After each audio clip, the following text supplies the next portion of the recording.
Yo, Elliot.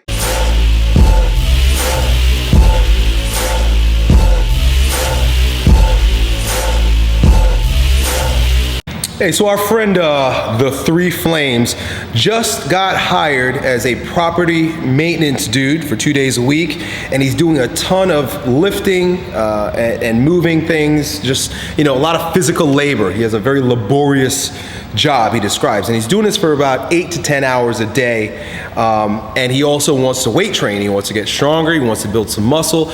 Is the labor job going to detract from his ability to continue growing stronger, and how should he design a program to support his goals, even though he's spending a lot of calories and moving around all day long, doing shit in the yard and whatnot? So here's the situation.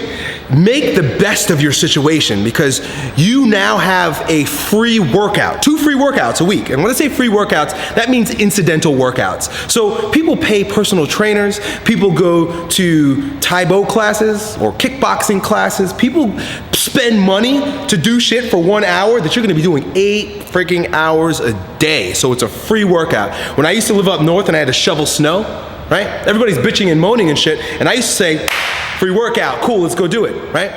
Without considering that perhaps it's somehow deleterious to my muscle, because it's not, and it won't be for you. If you do 2 things, right? Be mindful of the calorie expenditure during those days and the water expenditure during those days. Make sure you stay really well hydrated. Bring snacks with you, bring food with you. I've spoken about the cheapest, easiest, convenient food for someone who has a high calorie requirement being peanut butter and jelly. Bring some freaking peanut butter and jelly sandwiches.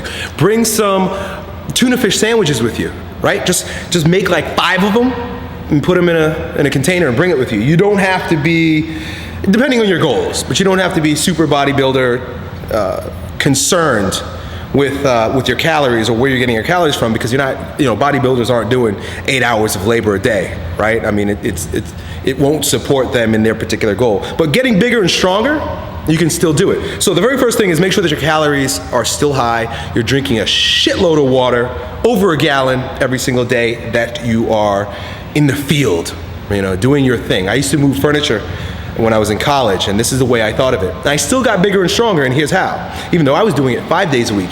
Here's how. When you go back to the weight room, consider that you've been doing high volume, low intensity shit all day long. See, for me, it was carrying boxes up and down the steps, and each box is like, 50 pounds the most, up and down stairs, up into the truck, out of the truck, up, down. So it's low volume, it's low intensity, but it's high volume. You're doing a lot. When you go to the weight room, do the exact opposite.